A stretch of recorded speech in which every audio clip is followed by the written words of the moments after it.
5, 4, 3, 2, 1. Hello, good afternoon, and welcome to our Liège-Bastogne-Liège preview. I am delighted to be joined by Michael Valgren. Michael, how are we?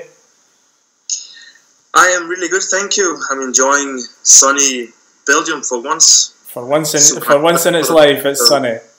Now, of course, everybody will want us to start straight away with, well, the matter of a small victory on Sunday in Amstel Gold. So, I won't bore you with the normal kind of questions. Let's go straight to the real point, okay? You're approaching the Kreuzberg, and there's a crash in front of you, and you're way off the back, yeah? Yeah, I think I was one of the last riders, actually. So, what's going through the head at that point? Yeah, first of all, just get as fast back to the front as possible, and I was hoping that they wouldn't go full in the front, because then I think my race could have ended there, like Uran and Jay, who crashed in front of me. But I was lucky they didn't went full gas, so I could pass maybe 100 riders and then come back for the really crucial moment, the Keutenberg. So I was lucky that Team Balance didn't attack, or Jelle van Endert, or Thies for that matter. So I was a bit lucky, and also quite strong, I guess. So yeah. Yeah, well, I mean, you told me before, what, 420 normalised power for, what, the 4 climbs, was it? I think 430, actually. Yeah. Which indicates, good legs. Now, you managed to get into the front group, yourself and Fuglsang, which was hugely important to have 2 men compared to the other teams who had 1. You had a moment where he's attacked and you wait, and that could have been the end of your day. I mean, if Jakob had gone away and won, but it came back together, and then you put in the big attack. When you got away, did you think, yeah, this is the move, this is the right time? Yeah, like obviously it was perfect to have 2 guys up there, and with Jakob attacking, I could just sit in the back and relax, and I didn't even think that so many guys have noticed me. So that was really, really smart by us. And then when I attacked, the last time I kind of knew, okay, this was a good moment when I was looking behind, and to get Roman with me was maybe the best of the guys to take with me, because if you see the other guys, they are all normally faster than me, and Roman and I were our old teammates, so we were helping each other, of course, because we can see that we both deserve to go on the podium at least. So I think it was the perfect guy that joined me, and then I was stronger than him in the sprint, luckily. Yeah, and I think you could see that on the television. You could see there was no messing between the 2 of you. You were both happy to take turns. Kreuziger even came through with about maybe 600 to go. I think he probably knew that you were going to be faster, so better to finish second than be caught. Yeah. When you looked around and saw Gasparotto approaching, did you have memories of a couple of years ago? Yeah, I sure did. Like my nemesis Gasparotto, and I think that's also what Roman he saw, and that's why he took his last turn, which was a good thing for me to come from behind, and I'm just so super happy that I took this victory, because I've been believing it in myself that I could win this race, but to do it it's just so difficult, and with that start list we had that Sunday, that was not going to make it any easier. I think it was one of the strongest lineups for the whole season. So yeah, beating these guys just gives me a big confidence boost, and hopefully I can ride on that wave the last race here on Sunday, and the rest of the season. So you win Omloop Het Nieuwsblad way back, like we're talking weeks and weeks ago. You win on Sunday in Amstel Gold. How do you think you've managed to maintain that level for such a long period? Because remember, also in Flanders you were competing. It's not like you've had a holiday in between. Has it surprised even yourself? Yeah, it has, because it has been 2 months like on the top, really. And even before, I was racing in Murcia and Almeria, and straight to Ruta del Sol and Pyrenees. So I've been racing full gas since the 11th of February, I think. So it's basically more than 3 months, and I think I have had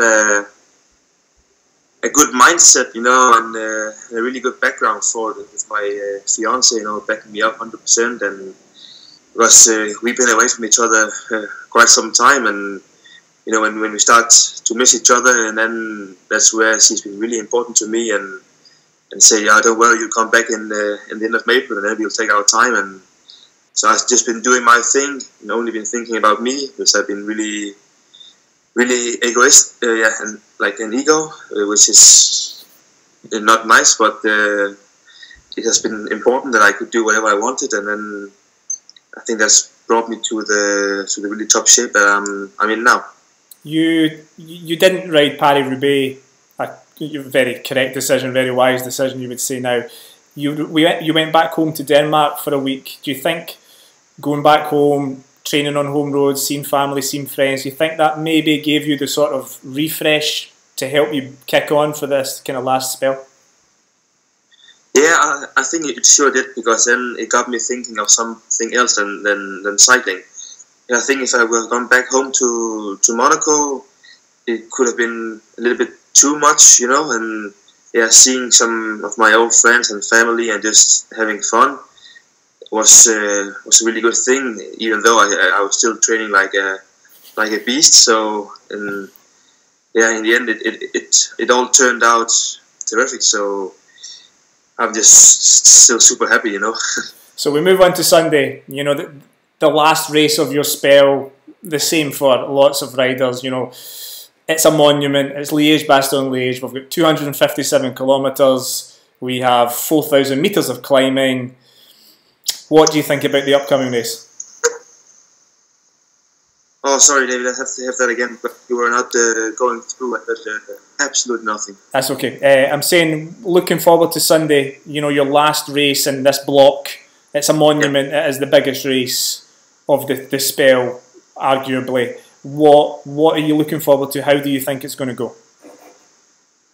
I really look forward to Liège. You know, it's like you say, it's the biggest of these Ardennes races. Like, and I have a good experience with it. Like when I was under 23, I won it twice. I think we talked about that before, and had also a pretty good result here 2 years ago. So it is a race where I can do well if I have really good legs, but I need really good legs. And but just riding Liège is so nice, because the area around here, around Spa, and it's just so beautiful, and it's looking like we get some amazing weather. So I'll just try to enjoy the bike and enjoy the summer fest that it's going to be, because for sure it's going to be a hell of a hard race. Because I think if we look back at Flèche Wallonne, we're racing really aggressive to put Movistar under pressure, and that succeeded. And I think every team wants to do the same again for Sunday, because I think Alejandro Valverde is the main favorite. So I think people, they want to start the final early. So I think we can expect a really nice race. Yeah, I mean, for people who are looking at this, thinking about the crucial points, I suppose we're talking about Côte de la Redoute, which marks at 21k, so 36k to go. That's usually a kind of main point. Then we've got Rochefoucauld and San Nicolas, where I'm really looking forward to seeing the guy with the jacket again. That's going to be the high point of the race for everyone. And then obviously the uphill grind back into Angers. Now looking at Astana, if you have numbers again towards the end, there's yourself, there's Fuglsang, Fraile, Villela, Kangert. The team seems to be very, very strong, and looking over in Italy, wow, what a season Astana are having. The confidence must be very high.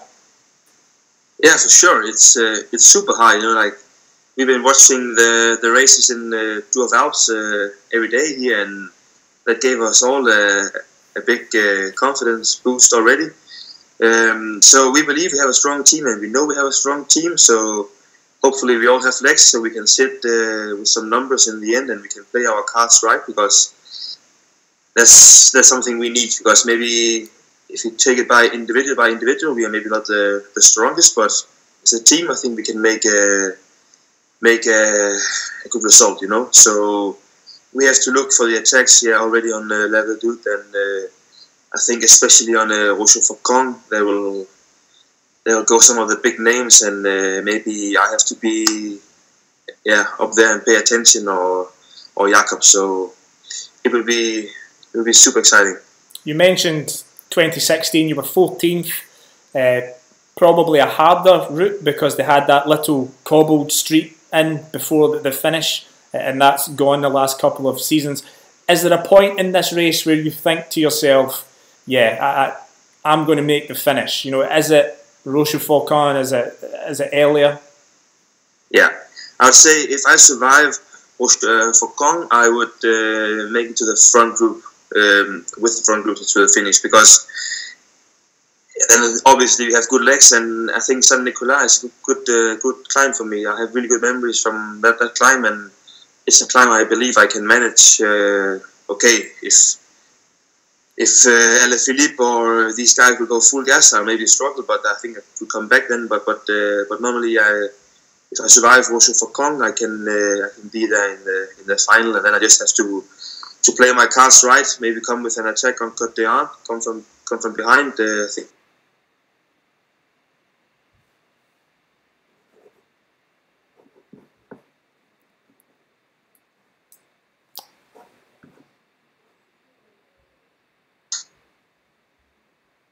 Be one of my tactics, or with 2K to go, because with 2K to go, that's what I've been doing the last 3 races. So that's my mark, 2K to go. You just cut out there, and we came back right when you said you're going to attack with 2K to go.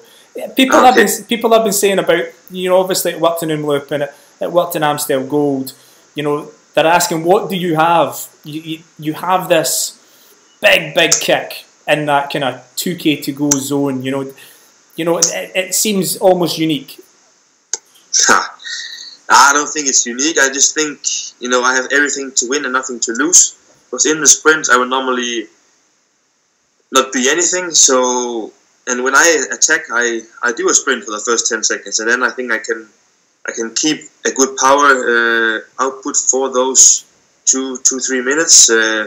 That's what's going to make the difference, because I think a lot of people, they have only the kick for, let's say, 20 seconds, and then they kind of stall, and that's maybe where I have a small benefit. But in the end, you also need to have good legs to do these kind of things. If you have bad legs, you cannot even survive 5 seconds. You have good legs, you can do anything, you know. So yeah, it's all about the form and the legs and the head, of course. Looking at the weather forecast, it's to start very sunny, and then there is a good chance of rain for much of the second half. It seems to be a wind from the south, which means headwind all the way out to Bastogne, and then mostly tailwind all the way back. When you hear rain, is that something you like? I think we've talked about this before, but you Danish people, the same as us Scots, you know. Yeah, I don't mind the rain. You know, I prefer riding in the sun though, but I kind of always perform really well when it's raining and bad weather, and maybe I'm just used to it, you know, from the shitty weather in Denmark. But I would prefer a good sunny day with about 18-20 degrees, and now I say wind from the south. I think it's going to make it a hard race, you know, because normally anyway we're going to go slower the first 100k, and then it will ramp up nice and easy the last 3.5 hours. So with tailwind, it can be a harder race for sure. So it's going to be a nice day on Sunday. And then after Sunday, is it a well-earned rest? Yeah, I'll for sure have 5-6 days with no bike, I think, and I have family coming down to Monaco and enjoy some time with them, and and yeah, just take a good rest before building up for the tour, which will be the next goal of mine if I can, join the team. But normally I will do it, and I will have to do like a big block of training and a big altitude camp. So it's good to take a really nice rest, because I've been full gas for all year now. Actually, basically since 28th of December, when I left for Tour Down Under. I skipped New Year's Eve. I was there alone, so I think I need to treat myself next week. And look, that point, you're reaching this end of the block. Physically, how tired are you? Mentally, are you tired as well? Yes and no. Actually, a part of me wouldn't mind going to Tour of Romandy, because I never did it and I feel in good shape, but the other part would also just like to go home and rest, because that's what I need. Now I've been racing, like I say, so much, and I need some rest, because you need to kind of build down to build more to the top, so I need the rest. But I think Romandy is such a nice race looking in the television, so one day I have to do it, but it's not going to be this year. No, definitely not going to be this year. Well, I looked at stats. Before this season, you had 4 pro wins, all in Denmark. So already this season, you've taken 2 wins outside of Denmark, and potentially we're going to have a third. And it looks like, unfortunately, I've lost you just now. So, Michael Valgren, thank you very much for taking your time out today. I was just saying, Michael, you had 4 pro wins before the season started, all in Denmark. And now you've had your first wins outside of Denmark. And I'm sure there's a lot of people who are watching this who are wishing you well on Sunday and hoping it's number 3. So thank you very much for giving up your time again today, and best of luck on Sunday. Thank you very much, David. Thank you.